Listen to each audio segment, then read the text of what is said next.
Yeah, let's start. Okay. Good morning and to American colleagues, and good morning to our good afternoon to our European colleagues, and good evening to our Asian colleagues. So welcome again to this World River and Delta System Source to Sink webinar series. Today is our webinar series number 30, S2S20. So we are very happy to get Professor Peter Clift come here to talk about the monsoon influence on erosion and sediment transport in the Indus River catchment. And before I introduce Peter, and I will mention next week, we have two more talks.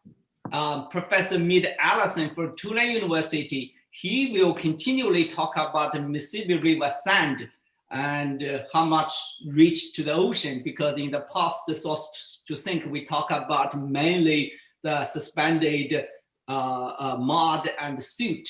And so also Professor Sediment from France, he will talk about the Mediterranean Sea, the Rhine River Delta systems from the shore to the deep sea. So please mark your calendar next Wednesday and Friday. So we have two more Source to Sink webinar series. And Peter, as we all know, is a famous marine and sedimentary geologist, specifically in the erosion and the river system of the Asia area. Peter, growing up from southern England, suburban of the London area, get the bachelor degree from Oxford University and also PhD from University of Edinburgh.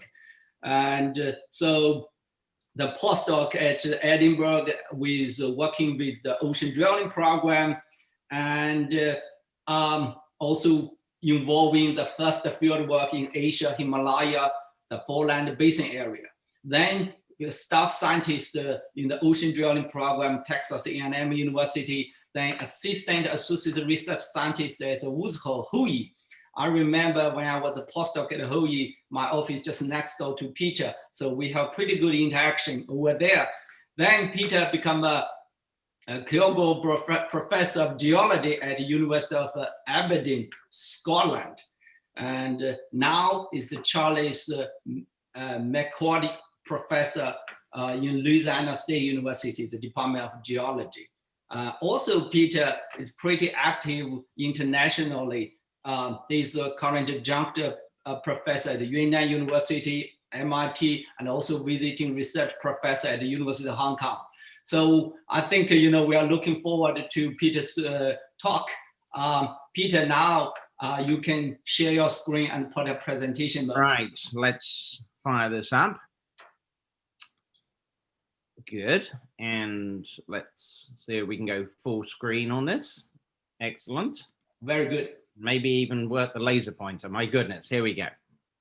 Okay, well, thanks for coming to listen to me this morning. I'm going to give you a little bit of a tour through the Indus River system in Southwest Asia. And actually, it's dates from work at the dates back more than about 30 years now. I first went to India and China, for that matter, in 1990 for fun, really, and to go and just do some traveling. And while I was sitting in a guest house somewhere not so dissimilar to this is Dharamsala, by the way, my colleague Yanni Neyman, who's still in research herself, said basically, why didn't ocean drilling do more in Asia? So I decided that maybe something ought to happen about that. So we did take a long time to happen after that. But anyway, I want to give you a tour from the top of the Himalayas to the bottom of the Arabian Sea. We will talk about the delta as well, but I'm going to talk about the whole catchment. So I do have to thank a bunch of people who've helped me along the way, particularly my former students, David Limmer and Alisai in Aberdeen, and more recently, Tara Janelle, Yuting Lee and Peng Zhou, who are my LSU students, and then also postdocs, Cornelia Kohler and Sam Van Lanningham, who now work at the Max Planck Institute and in Oregon. And then, of course, a whole cast of characters. who have helped along the way to contributing different data sets. Since I don't really know how to measure anything myself, I need lots of friends to help me with that. Particularly, I want to point out, thank Liviu Giosan, who was the first person to convince me that working on the Quaternary was an interesting thing to do. Anyway, that turned out to be a bottomless pit, but that's good. It was. So, where are we? Because we're in Southwest Asia, we're on the other side of the Indian Peninsula compared to what Steve Goodbread was telling us about on Wednesday. And I always go to some lengths of pointing out the fact that the Indus is not just like a mini-me. It's not just a little Bengal fan system. It's quite a different sort of beast, even though it appears to be draining essentially just the western half rather than the central eastern half of the Himalaya. It's of course much smaller. So it's about 11 kilometers thick under the Pakistani shelf here, and thins, of course, outboard. It's bounded by the Carlsberg Ridge to the south and the Murray Ridge, Owen Ridge to the west. In this respect, actually, it's at least since the uplift of the Owen Ridge, it's been easier to do sediment mass budgets here than it has been in the Bengal fan, which is, of course, being eaten up by the Andaman subduction zone. But here we don't have to worry about that. There's no subduction zone munching on the fan. Like the Bengal basin, we of course have oil industrial data which we can use to establish a sediment budget, at least on the proximal parts of the fan. This looks like it's going a long way offshore. This is about as good as it gets, but there's quite a lot more Indus fan oceanward of this. Right. Oh, I should point out, so it's about 4.5 million cubic kilometers here, which makes it the second biggest delta in the world. But as you can see, so this is the Indus. It comprises about a quarter of all the Neogene sediment in South and Southeast Asia. It's sort of a bit of a baby compared to the Bengal fan, but then most things are small compared to the Bengal fan. Again, I do want to emphasize how different the Indus is from the Bengal system. So Sindh, for example, is absolutely nothing like all these lush, soggy pictures we've been enjoying from Bangladesh and Bengal of Sundarbans and big kitty cats roaming around in the forest and splashing in the water. So this is the polar opposite. This is camels and deserty, awful, very poor villages. I've never been to a poorer place in the Indus Delta, but also beautiful places, mausoleums and graveyards that are related to the Mughal Empire in South Asia. So there are beautiful things to see, but it is certainly dry and it's pretty poor. It is not good. To put it mildly, it's not terribly good farming country. So I'm going to talk to you about the Indus and the monsoon. So very briefly, what the hell is the monsoon? Well, of course, it's an air circulation pattern, really. It relates to the wind, and it's something we often associate with rain. So, you know, and particularly, of course, in Asia, summer rain. So the center of that wetness is the Bay of Bengal over Bangladesh and to a certain extent over parts of Indochina. As far as South Asia is concerned, we also have a band of rain that is strong along the Western Ghats of peninsular India, but the Indus Basin itself tends to sit in a rather dry part of the region. So essentially, of course, what the monsoon is a reversal of what one would think of typically as being these planetary wind cycles. So typically speaking, of course, we would have maximum heating and rising of hot air in the tropics, and then of subsidence and therefore rainfall, and then subsidence of dry air in the mid-latitudes. And what the monsoon does, particularly in South Asia, is to reverse that.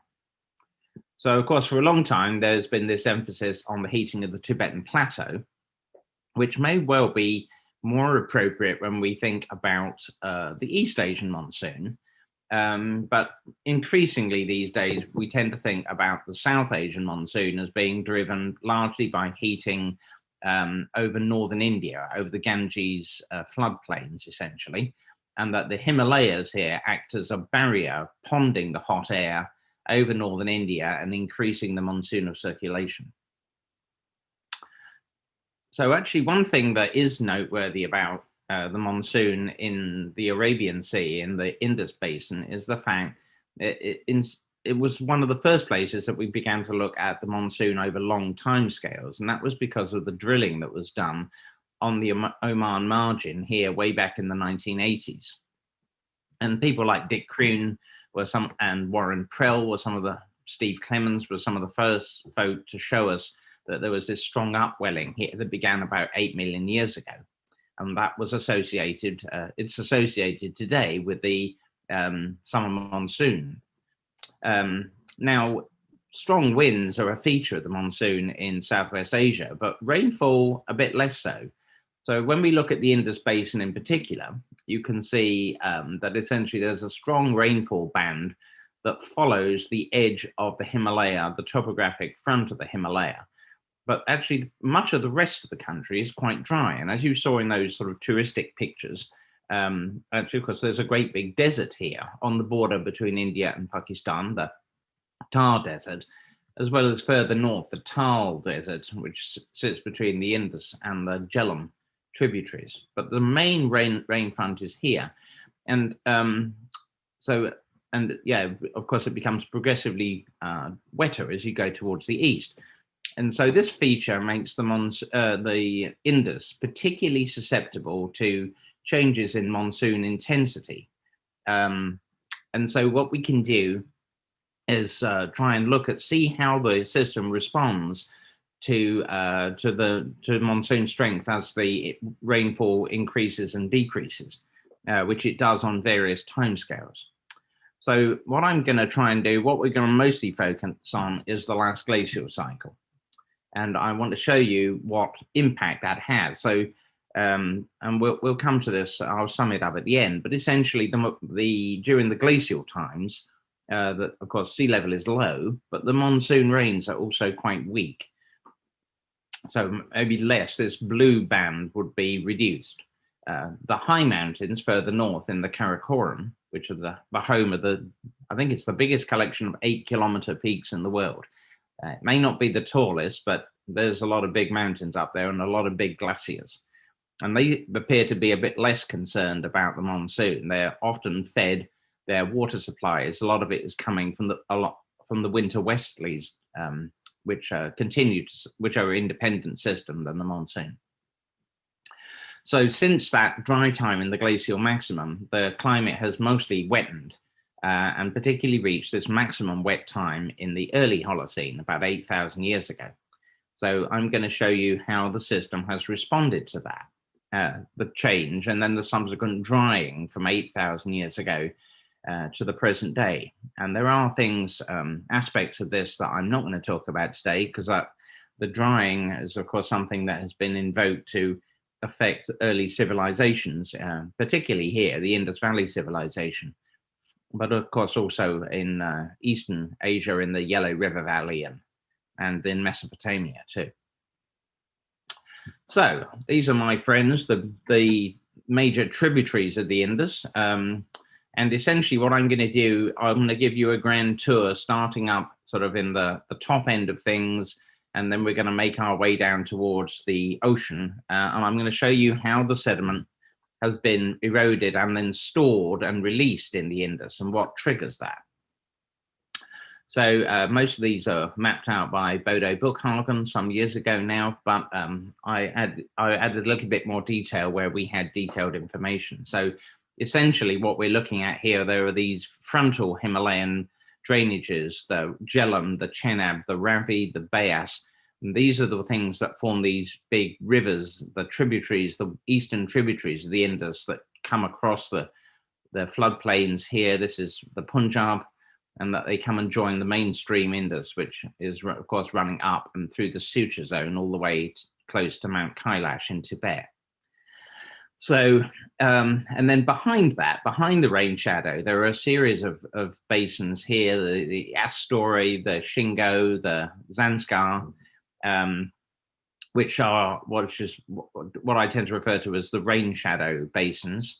And then further north again, we have these in the Karakoram, the Gilgit, the Hunza, the Nubra, and here, and then there's Western equivalents in the Hindu Kush, the Chitral, the Swat, over here. And then, of course, there are the super dry, flat places up here on the edge of the Tibetan Plateau, the top end of the Shyok drainage, the Indus, and of course, the weirdo here is the Sutlej, which starts off as a monsoonal frontal range river and ends up in the dry expanses of the Western Tibetan Plateau. The Sutlej is a strange river because it's, apart from the Indus and the Brahmaputra, it's the only river that cuts all the way through, at least that, as far as I'm aware, that cuts right the way through the Himalayas and up onto the edge of the Tibetan Plateau, but in this case, not at the syntaxis. So what does it look like up there? Well, there are plenty of evidence for stored sediments and the storage and release of these. So what do you see when you go up to a place like Ladakh on the edge of the Tibetan Plateau? We see lake deposits showing that the river has been dammed, and lakes form at different times. This one's about 70,000 years old. And then we see valley filling sediments that have been incised. This one is a more modest size. That's a telegraph pole there. So this is maybe 20 meters, something like that. And then there are gigantic ones. There's this here that was dated by folk from the Potsdam, University of Potsdam group. This one is like 200, 250 meters high here. And then this large terrace area, this is the Indus cutting through down here. This is, again, several hundred meters high. But as you see, they're, as I'll show you in a minute, they're a bit old. So the concept of how we estimate how much material has been removed from these valleys is relatively straightforward. So essentially, you can go to a river valley and there are a series of terraces here. And like this one here, this one's in the top end of the Indus Basin, part of the Zanskar. So here you could play, you know, cricket on the top of this nice flat area here, and then immediately drop off into the valley. So what we can do is extrapolate across here, and if we know the age of the terraces, you can figure out how much material has been scooped out after the river began to incise. So obviously, in this case, T1 would be the oldest, T2 the next, and T3 the last one. So much of the campaign up here was done by Tara Janelle, and she used OSL methods to try and date the aggradation of the valleys, and then we use that to estimate how much had been scooped out. Again, another large data set came particularly from the work of Jan Blotha and Henry Munak in Potsdam. They dated some of these older terraces, like things like this up here. This is the Indus River in Ladakh. And you can see the ages they got were pretty old, actually, about 103 to 206,000. This one G here, it's on here. Oh, there it is. That's right. So this is 200,000 years old. So very long storage times, and potentially, therefore, not particularly. When you average how much has been removed over 200,000 years, it turns out to be not necessarily a very large number. However, there are younger, there are certainly younger terraces. So you can see, like along the Indus here, as you can see these little cars driving here. So this is actually one of the old terraces up on the top there. That would be this one up here, what I'm calling D in this thing. But we were able to date this one at the bottom here, and this one is Holocene. So this is about 8,000 years old, essentially, 8 to 10,000 years old. So this incision where the river has cut into its materials here is relatively recent. And then in the Zanskar, we use the Zanskar as a poster child to try and estimate generally how much sediment has been stored and then removed in the rain shadow. So as I mentioned, the Zanskar lies on the north side of the high Himalayas. It's in the rain shadow, and it has in some places, particularly here around the Padum Basin and the downstream parts of the Zanskar, there are such beautiful terrace sequences, as you can see in this photograph, 1, 2, and then 3 up here. And again, Tara Janelle looked at these and dated them, and you can see, well, some of them are a little bit older. We had an alluvial fan here that was about 32,000, but you'll see a lot of these numbers are coming in around 10 or 11,000 years old. There are there are younger ones too. There were, and clearly times of more arid conditions where we're not entirely sure if some of these are local or not. We got some loess deposits that were about 6,000 years old, sitting on top of some of these terraces. But this allows us to estimate how much sediment has been stored and then released from the Zanskar, mostly being stored in the end of the deglacial times and the early Holocene, and then subsequently being reworked in the mid to later parts of the Holocene. So those are the rain shadow basins. If we go further towards the west, you end up around Nanga Parbat, this sort of infamous mountain in the western syntaxis, one of these 8-kilometer mountains with very fast exhumation rates. And this is marked particularly by very large landslide deposits, mostly mapped out by this chap, Hewitt, but starting in the 1990s, but continuing on after that. And so his mapping allows us to estimate essentially how much material is being mass weighted and then of course eroded out, because we have these projections here. It is important to remember that they don't continue very far along the valley, but he did a pretty rigorous job, and particularly in looking at the large amount of landsliding around Nanga Parbat along the main part of the Indus. And then further north, he also worked in that area further north in the Karakoram, up closer to these big glaciers. The world's longest mountain glacier is in the Karakoram, the Concordia Glacier, near K2. And again, what Hewitt did was to measure all these landslides that you can see the little red dots here, and then he surveyed some of them nicely. So they're actually not glaciated, these things. So that and subsequent cosmogenic dating told us that they were all Holocene. And of course, some of them, you can see some of the material has been removed by the river. So we can use his survey to estimate how much material has been stripped out during the Holocene from these mass wasting deposits. So further south, though, of course, things get much wetter. Once you get into the frontal ranges of the Himalaya, this is the sort of work that Bodo Buchhagen did back in the mid-2000s. He was focusing on the Sutlej. So this is his figure. You can see that there's the Sutlej River, and in the orange and brown colors, you can see the nice terraces that he dated.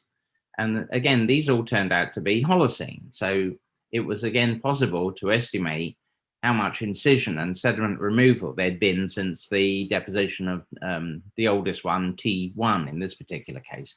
And this is an example. This isn't the Sutlej, this is the Bayas, its neighbor.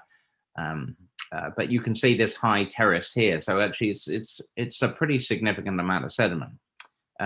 Maybe that's not too surprising. There's quite a lot of sediment stored in these big river valleys along these big frontal range mountain drainage systems, the Bayas, the Jhelum, the Ravi. And so again, we can use the length of the stream to try and estimate how much material has been scooped out. And mostly you can see that it aggraded, a lot of it is aggrading in the early part of the Holocene. And then we get then subsequently in the later part of the Holocene, mostly erosion. So then further south again, we come to the floodplain. So this is work I mostly did with Liviu Giosan, driving around the Pakistani part of the Punjab. This is this area, the eastern tributaries. This is what Punjab means. It's the land of the 5 rivers. So, and what we've done here is we colored up the map here. The orange shading here shows you where the rivers are incising into their floodplains. This is an interesting feature because you can see it actually affects the western part of the Ganges system, but not the soggy bit over in the east.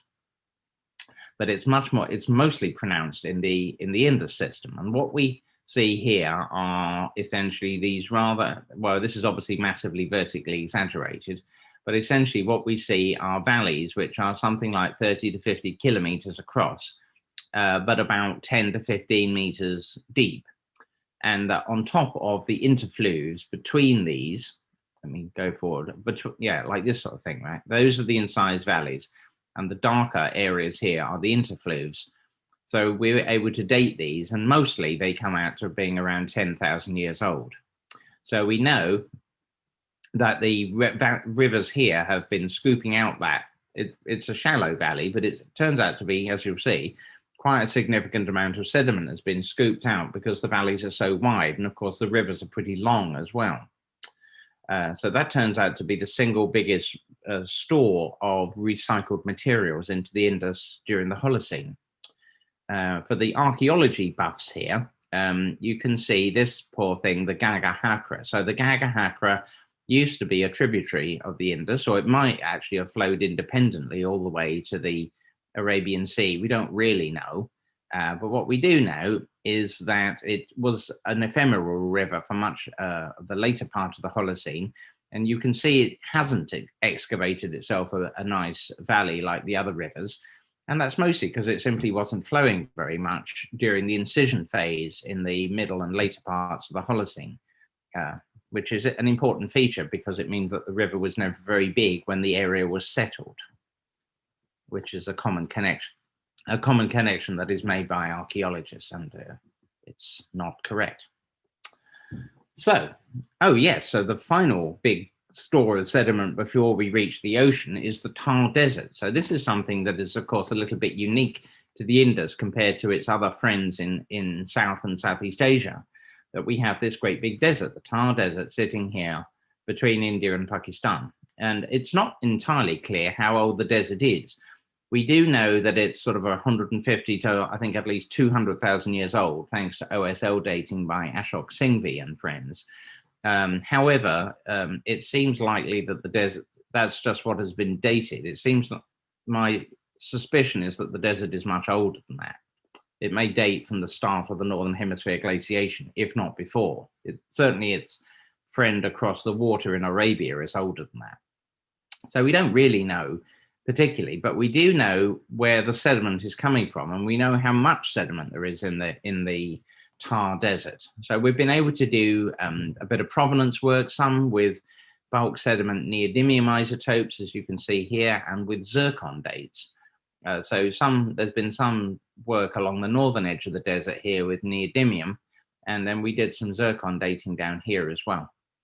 So essentially what you see is one of the nice things about the Indus is this widespread of compositions that we see, mostly because of these arc units, Kohistan and the Karakoram, which provide a lot of the sediment, as you'll see in a minute. So this is something a little bit unique to the Indus relative to certainly to the Ganges and even to the Brahmaputra. So what you see here is that the Thar Desert dunes in red, they plot in at around 14 to minus 13 epsilon neodymium, and in this respect, they're actually the spitting image of the modern and Holocene river mouth. Right, so essentially they look the same composition as the modern river or the Holocene River. They are somewhat more negative than the Indus River was at the last glacial maximum, and that's because of the changing erosion patterns. So we can tell the difference here between the glacial river and the interglacial river. And the desert looks like the interglacial river. That might seem a little bit counterintuitive because you'd think it might be wet, but the other thing, of course, is that it's also a windy time. And deserts like wind, unless you blow, unless the southwest monsoon, of course, blows north from the delta towards the desert. And it seems like this is the way it's being supplied, mostly during interglacial times. It is interesting to note that the biggest rivers close to the Thar Desert, particularly the Sutlej, for example, have quite a different composition. So the desert is not coming from its local rivers up here. It's mostly being supplied from the lower reaches. But what's interesting to note is the fact that the desert was also eroding the river, right? So you can see it's cutting through here. This is a place called the Nanga Valley. That's the Gagahatra up here.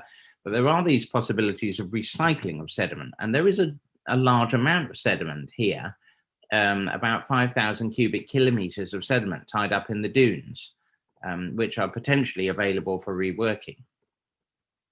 So essentially what I've been showing you here are these different repositories and where all the sediment has been coming from. And this is a little bit of a summary. We've got a sort of a mean and a min and maximum estimate. So there's quite a big range there, of course, because you know, I by no means have I visited all the valleys here, and it's really beyond, even if it was possible to go up into some of these sketchy places on the Afghan-Pakistan border, you probably didn't have time to do it anyway, but we do the best we can. So essentially, the total we come out with is something like 1,500 cubic kilometers of material has been eroded during the Holocene. And that comes out to being about 4,100 gigatons during the Holocene. Now we compare that with what's deposited in the offshore. So the offshore of the Indus is a bit of a lopsided affair. So essentially, we have a big, chunky cliniform here on the eastern side, and that's what this looks like. It sits on the, of course, the eroded glacial surface. There's the shelf edge over here, and we have this pretty substantial body. It's pretty thick here, 40, 50 meters thick and quite wide, a very large deposit. And then probably also this, which we separate the Kutch cliniform. This is the run of Kutch here. Oh no, I'm sorry, that's the run of Kutch up here. But this body, because the longshore currents are mostly driving sediment towards the east. On the western side, we have a much more feeble looking cliniform, and the outer part of the shelf is completely swept of sediment. So we know that these are the prime, and these have been cored, right? So we know that these are post-glacial. They're mostly Holocene sediment constructions. So as for the shelf edge itself, we were able to image through a boomer and Sparker data on a cruise funded by the UK back in 2008, 2009. And what we saw is on the edge of the shelf are these major shelf edge cliniforms, shelf edge deltas. And these must be deposited during times of falling sea level, because even our big monster cliniform here, despite the longevity of the present sea level high stand, this thing still hasn't got to the edge of the shelf, despite all that, despite the long period. So it seems most unlikely that these represent the shelf cliniforms reaching the shelf edge. They only reach the shelf edge when the sea level falls. But there are quite significant volumes of sediment that are deposited during the falling stages in these shelf edge deltas. Now I want to take you to the canyon. So the canyon runs up very close to the river mouth, and used to much more so in the recent past, because the river mouth flip-flops around a little bit, but nothing like, say, what Sam Bentley was showing us recently about the lobes of the Mississippi doing that. And that's partly because the Indus is sort of constrained rather a lot. On the west side, there are the fold and thrust belt of the Kuthar mountains bounding the edge of Baluchistan. And then, of course, we also had those hills of Kutch. Sorry, let me see. There you go. You can see. So there you go. There's the mountains on the west side, and here on the east, these mountains here. So the poor Indus doesn't have a great deal of latitude. So it moves around a little bit. It used to be more in the west, more in the east, and has migrated west, but the river mouth is actually pretty close to the top of the canyon. So back on that cruise in 2008, we were able to make a swath map of the canyon and do a bunch of coring. And what became apparent is that the canyon itself, actually, it does continue to accumulate sediment through the Holocene. It is not entirely abandoned. And you can see some of our C14 ages in here, some of them going back quite long distance, a long time. This one's over 9,000 years old. So my former PhD student, Yuting Li, looked at these, and in particular, we focused on these terraces in the middle part of the canyon. You can see them in the seismic profile here.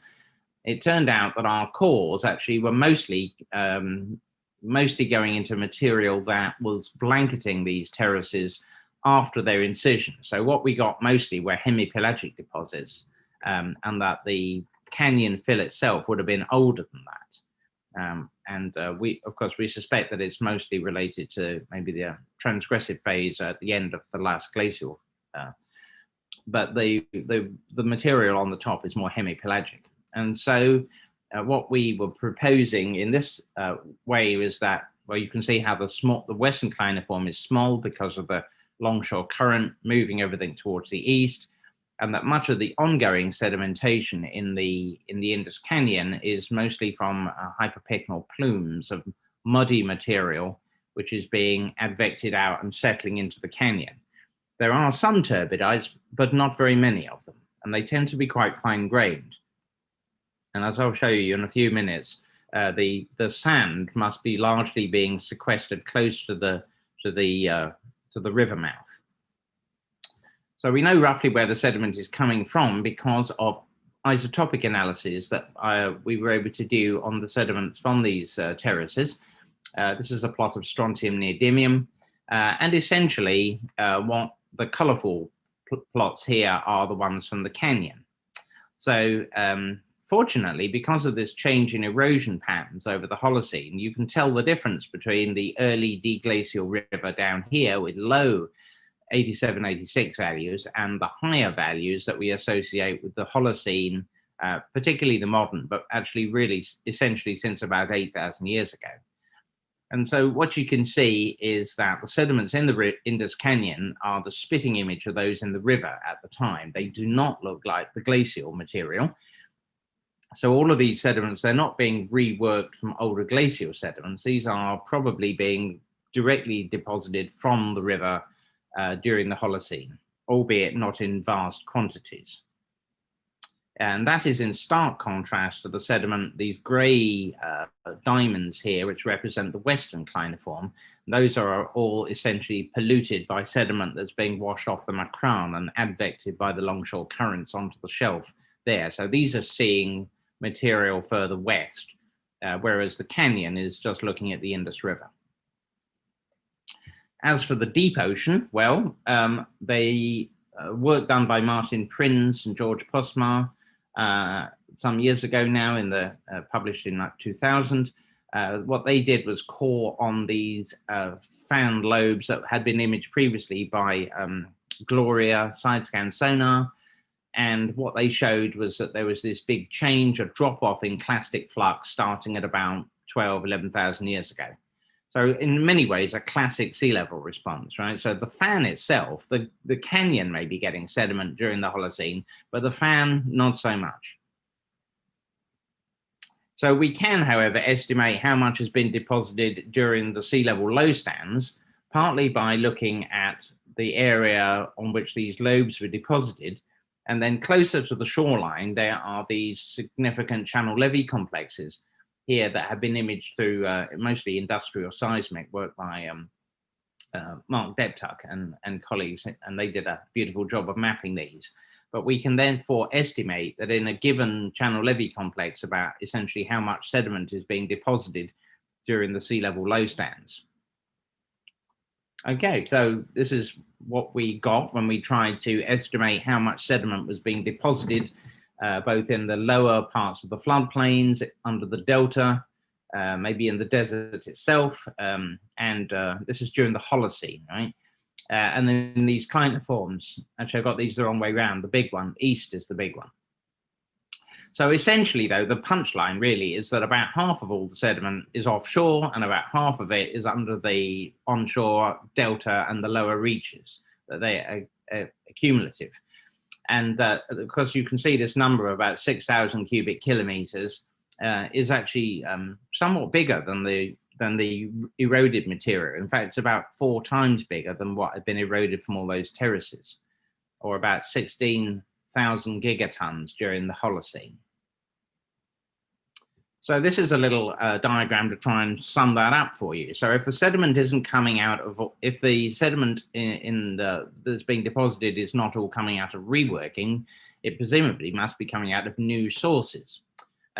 We can't actually easily tell the difference between erosion of bedrock material and the erosion of moraines in places like that, and which are just then mobilized by the monsoon. But what we see here is essentially 3/4, 75% of the sediment must be coming from quite proximal sources, and relatively little from the terraces. This is quite a significant revision about what Liviu and I said 7 years ago or so. The floodplains potentially are a significant source, about 11% of that. The tar desert is a little bit difficult because the problem is that when you erode the desert sediment into the river, since the desert comes out of the river, it's very difficult there's no difference between the two. So resolving quite how much occurs. What we can try and do is to estimate how quickly the desert was built. And if it's mostly built in the last 200,000 years, actually the amount that's fluxing in and out could be quite significant. Where does that sediment all go during the Holocene? Well, mostly as I said, into the alluvial plain, about a quarter into the alluvial plain and a quarter under the delta, and essentially the rest of it's going into those big cliniforms in the offshore. The Indus Canyon is small potatoes, and the Poor Fan is just not working at all. So what we get when we look at these values is some interesting numbers here, actually. So if you really are eroding 16,000 gigatons into the river, then since about 14,000 years ago, we picked that number. That's the oldest date that we got out of the post-glacial delta near to the shoreline. So that comes out at this rather enormous number of almost 1.2 gigatons a year on average, which is pretty shocking because most estimates of the river delivery rate in pre-industrial, like from Milliman and Farnsworth, about 250, so almost, more than 4 times bigger. And even actually that some people did have higher numbers, Holman, Maybeck, almost 500, but it's still like less than half of this. So this implies that, assuming all of these things are basically correct, and I don't think this is, this may be sort of plus or minus 20%, but it's not plus or minus 200%. So this implies, of course, much higher sediment delivery during the early part of the Holocene than we see in the pre-industrial, which is, again, consistent with what Steve and Goodbread and friends have told us about the Ganges. And as I know, 75% of that material is not coming out of the terraces or the floodplains. It's mostly coming out of the mountains. So if we look at the sediment budget for the LGM, which we can again have a little attempt at. So of course, what are the sources of sediment during the LGM? Well, actually, sorry, where does the sediment go during the LGM? Well, of course, we're building those shelf edge deltas that I showed you. There are the fan lobes and the channel levee complexes, and these are pretty big. Sorry, that must be a mistake. This is correct. That's a mistake. Yeah, I'm sorry, that's a mistake, but this is the correct one. So we've got about 7,500 cubic kilometers of material here deposited during the LGM. And so we can also estimate how much sediment is being supplied from those different depot centers. Remember, the cliniforms and such are mostly being reworked. So we end up with actually a relatively low number of about 24% of the LGM sediment is actually being eroded during the LGM. So if we look at this as in the Sankey fat arrow diagram plot, what we can see is, of course, the big depot center at the last glacier is, of course, the Indus Fan. That's where most of the stuff is going. A little bit is going into the shelf edge deltas. But we are getting material both out of those stored things on the shelf, but also then directly from the river itself. So although this turns out to be the flux from the bedrock into the deep ocean is much lower, it's about 36% of what's reaching the Indus Fan is coming from the bedrocks during the last glacier. So in fact, most of what is being deposited in the deep water in the Indus submarine fan, it is deposited during the glacial, but it's mostly eroded during the interglacial.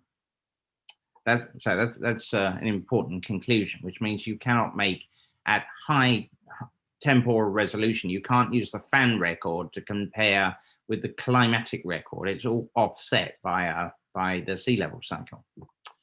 So I'll spend a few minutes here showing you a little bit about how the monsoon affects erosion.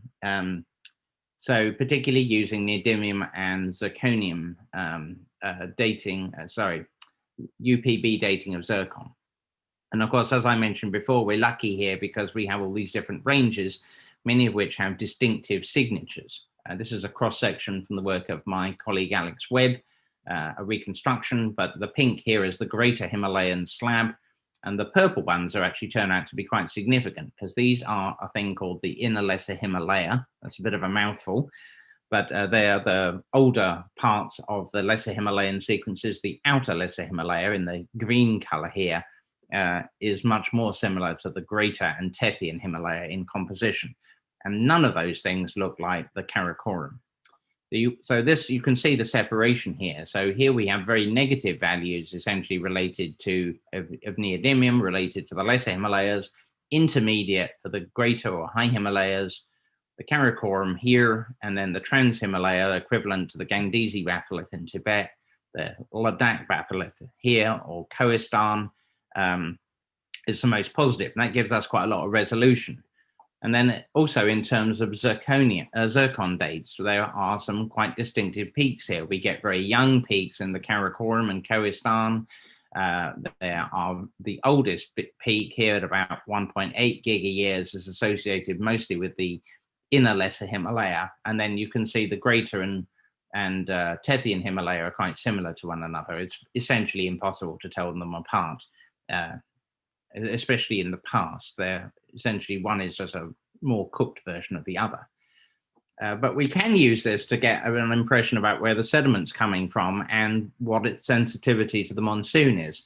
And we did also had an attempt at trying to look at the impact of Nanga Parbat on the river, because as I'm sure you're aware, and as we've learned before, that the eastern syntaxis, Namchaebara, is supposed to be a big source of sediment to the Brahmaputra. About 40% of the Brahmaputra is coming out of Namchaebara. And the punchline here is that's not true in the west. So what we see, recently we were able to sample, well, at least Anwar Alisai was able to sample us 2 rivers that are draining Nanga Parbat. And so we were expecting actually to see some really young ages, because the gneisses in the center of Nanga Parbat, dated by Peter Zeitler some years ago now, they were all super young. But what we saw in these 2 Nanga Parbat draining rivers was, well, we do have some young material, not quite as young as those gneisses though, but we also have a big old spike here at about 1.8 gig a year, similar to the Inner Lesser Himalaya. What's curious is when you look downstream of here, the mainstream of the Indus is actually, it's dominantly a young population with a very small old population. So, and that is despite the fact that these rivers are absolutely chock full of zircons. They have an extremely high concentration compared to the trunk Indus itself. So what this tells us is that the Nanga Parbat is not a big sediment producer. In fact, it's pretty feeble. This is just more of the same, essentially, so I'll skip that. So we don't have to worry too much about Nanga Parbat. A little bit, but it is supplying some of these things that we have been interpreting as Inner Lesser Himalaya. So just briefly, I wanted to show you these samples here. So the modern river, and then I've got like a mid-Holocene sample, an early deglacial, and then 3 older ones, one about 800,000 years old, one in the late Miocene, and one in the mid-Miocene. These bottom 3 come from IODP work. So if you look at their zircon populations, you can see that there are some significant differences. So this is a multi-dimensional scalar diagram that compares those age spectra. And what you see here is that the modern river and the 800,000 year sample are actually very Himalayan in character, whereas the others cluster over here displays towards the Karakoram end member. What's interesting is that the oldest, in the mid-Miocene, we see a strong Karakoram signature, and that's mostly because some of these Himalayan units had not yet been unroofed. What is curious is that at the last glacier, the deglacial and early part of the Holocene, that we see essentially quite a different signature. The modern river is really different from what it looked like immediately after the deglaciation.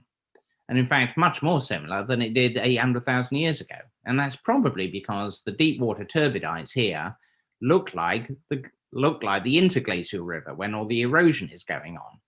Whereas these, remember, these are from the shelf, they're from the delta. So these things are showing this big switch essentially more Karakoram-focused erosion when the monsoon is weak, and more Himalayan-focused erosion when the monsoon is strong.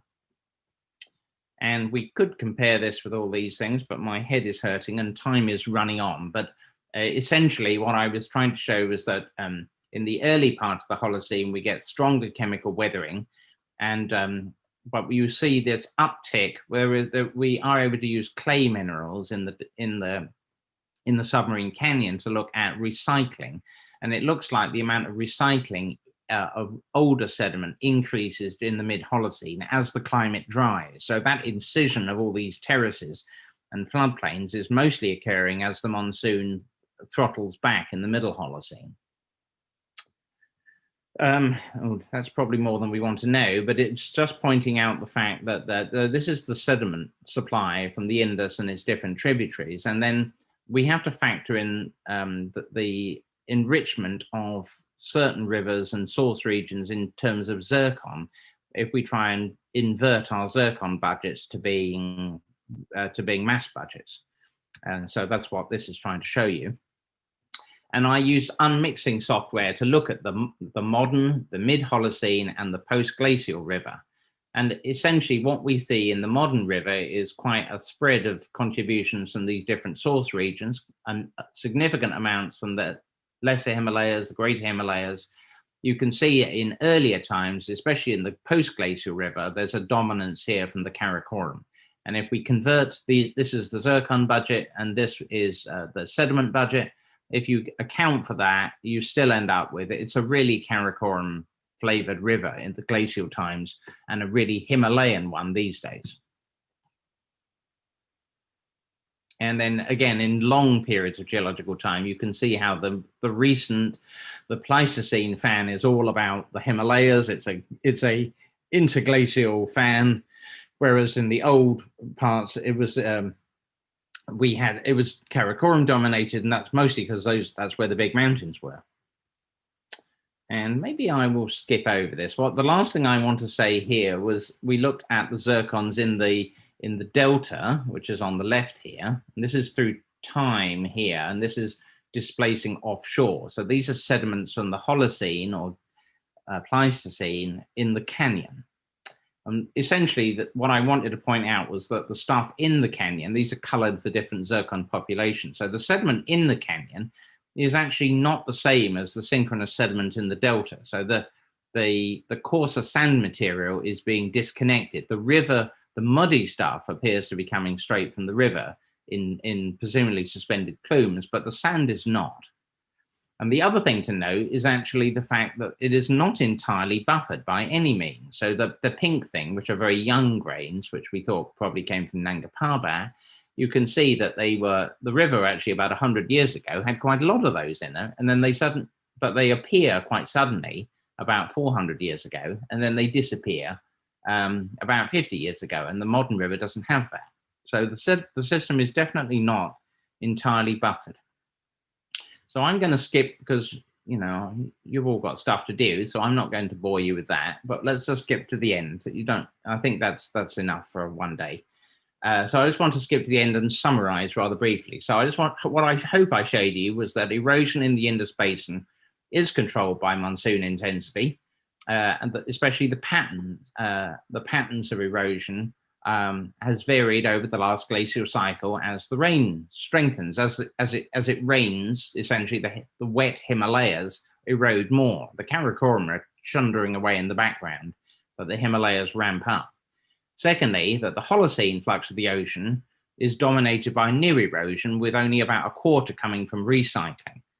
And actually, that's the opposite of the last glacial, where the fan is receiving lots of material. That's when all the fan is deposited, but most of that is reworked from previous high stand deposits.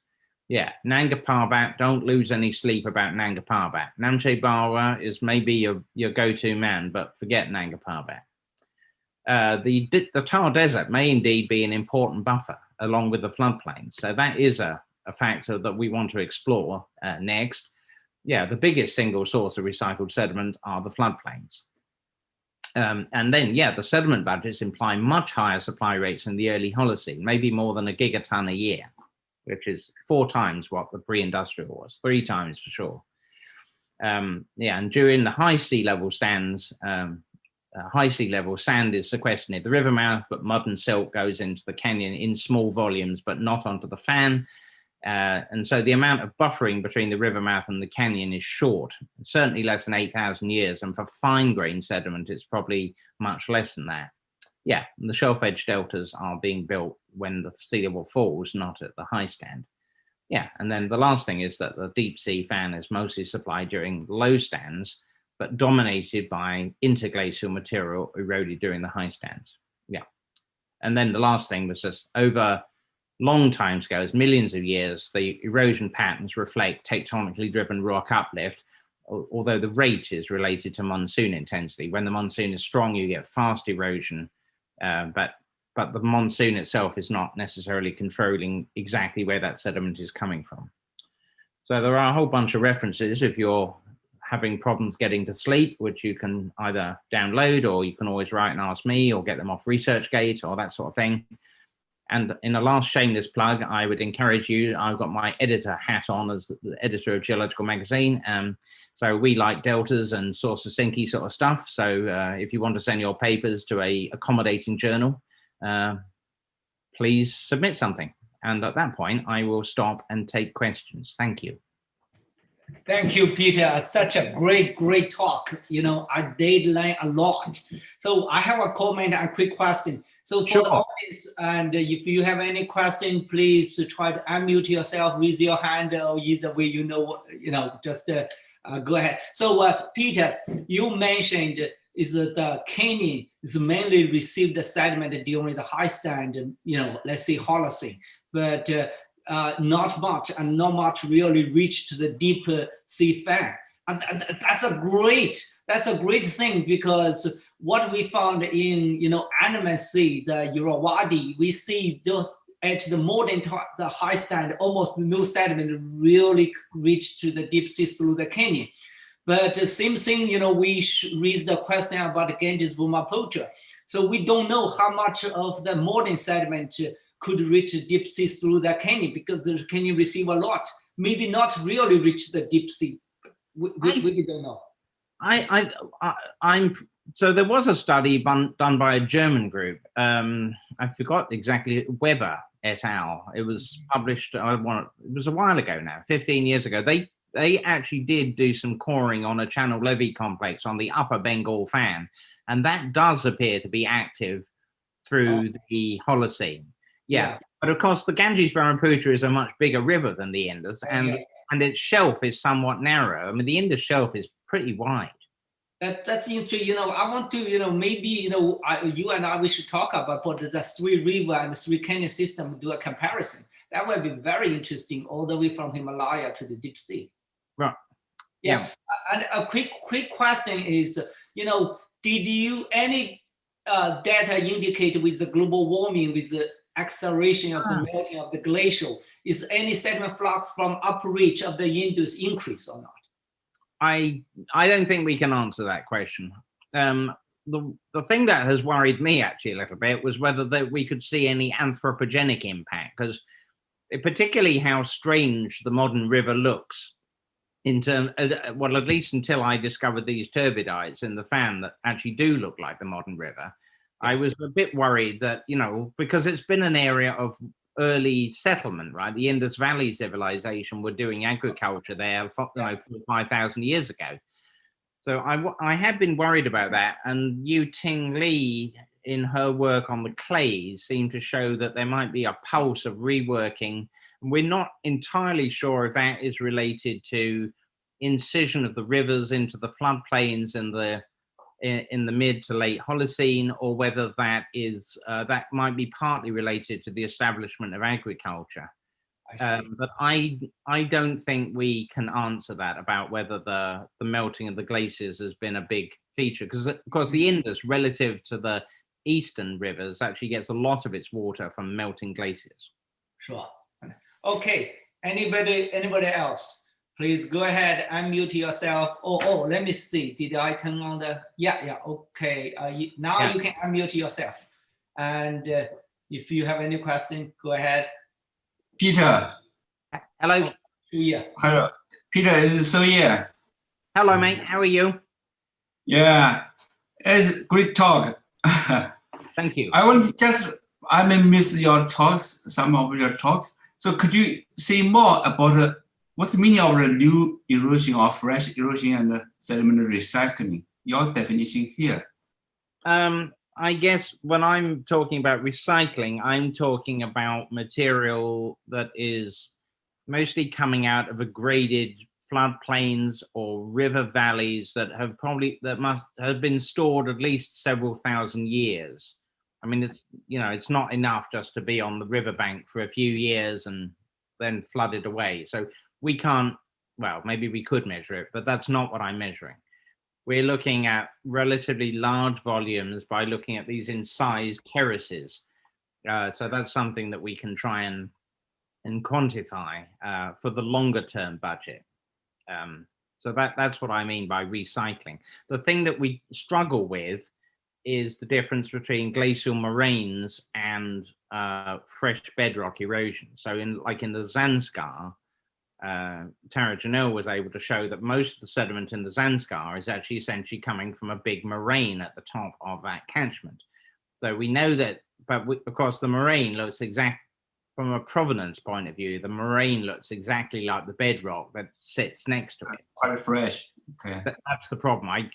What we think, however, is that the moraine is mostly sort of produced during the glacial maximum, and then it's left when the glaciers retreat, and that is what is being most easily reworked into the river. So it's glacially eroded, but it's mobilized by the monsoon. Okay, because in terms of the Changjiang, even in the upper part in Jinshajiang, there are quite a lot of valleys can trap a lot of sediments. Oh, yeah. Right, exactly. But what was surprising? A lot of landslides happen there. Yeah. Yeah, but I suppose what I found, I don't know if it's surprising or not, but one of our results was that because Liv, you and I had originally estimated about half of the sediment getting it to the river mouth in the Holocene was coming from reworked.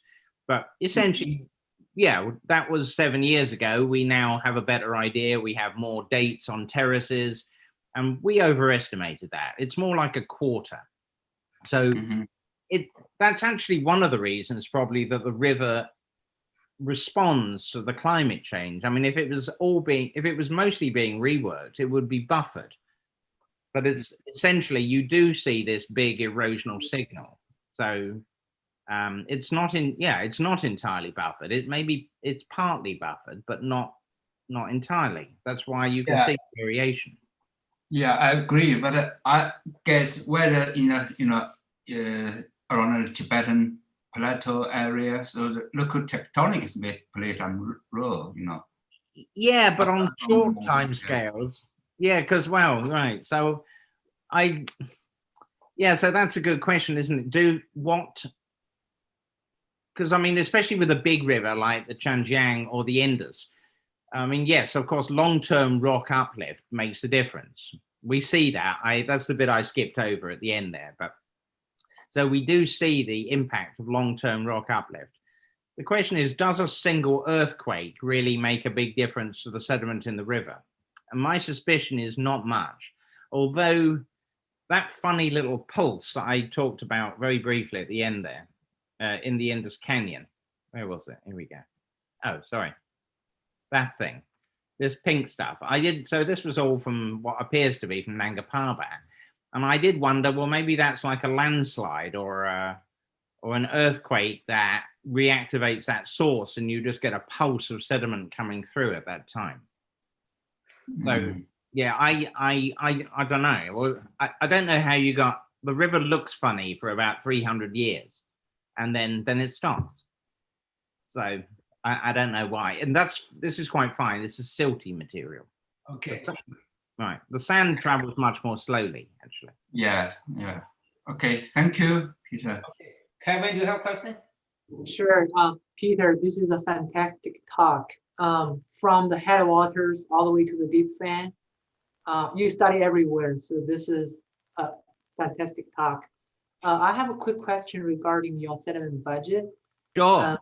Yeah, so you mentioned a fairly high sediment budget, which is close to 1.2 gigatons per year. Yeah. Does that include the sediment storage in the lower stream of the river? Yes, it does. So the deposited volumes, we were looking at the accretionary ridges in the bottom part. That's part of our Sind alluvial plain number. Okay. That is quite a big part of it, right? So it's about a quarter of all the sediment deposited in the Holocene are these big accretionary ridges in the southern part of the floodplains. Okay. I don't know the details about the number from John Milliman's book. So normally the numbers from Milliman and Francois' book are based on recent measurements from gauging stations. Yeah, so those numbers normally represent the sediment passing the gauging station, probably in the subaerial and subaqueous part of the delta, then the shelf, canyon, and the deep sea plain. But I don't think they include the sediment budget in the lower stream of the part of the river. Okay, right. I could be wrong, but I did not check the source of the data for Indus River in that book. But that might be one factor to cause the difference. Right. I feel much better about the deposited volumes in the Holocene than I do at the last glacial because, because essentially we're just guesstimating it as we know the area of the fan with the lobes, what area they cover, and we have some sort of idea how thick they are, and then the channel levee complexes are quite big, so we don't, and nobody really ever cored all the way through them, so we don't entirely know how long it takes to make a channel levee complex. But the Holocene is easier because we can see the cliniform sitting on the glacial surface, and we've cored through it, and other people have cored through it in different places. So that total Holocene deposited volume is probably not wildly inaccurate. I never, until a few weeks ago, I just never bothered to figure out what that meant in terms of sediment delivery rate. And it was I was almost embarrassed. It's like, oh, that's too high. But I'm not entirely sure. I mean, maybe some of what we did is overestimate, but I'm not entirely sure where the overestimate comes from. Maybe the run of Kutch, the Kutch cliniform is not Indus related. I bet it is actually. But if it wasn't, you could take that out, but it wouldn't make a hell of a lot difference. I mean, you might take it 10% away or something, but it's not, or maybe, something like that. It's not a big deal. 15%, it's not going to change the overall big picture. But I don't think that's so surprising. The thought that the delta and the river the cliniforms are large, that they're built very quickly during the early Holocene. I mean, it is interesting that at the time when the sea level is rising very rapidly, at 14,000 years, between 14 and about 8,000 years ago, that the Indus Delta is actually building out to sea. So the only way it can do that is by keeping up and overtaking the sea level rise. So you would need a lot of sediment to do that.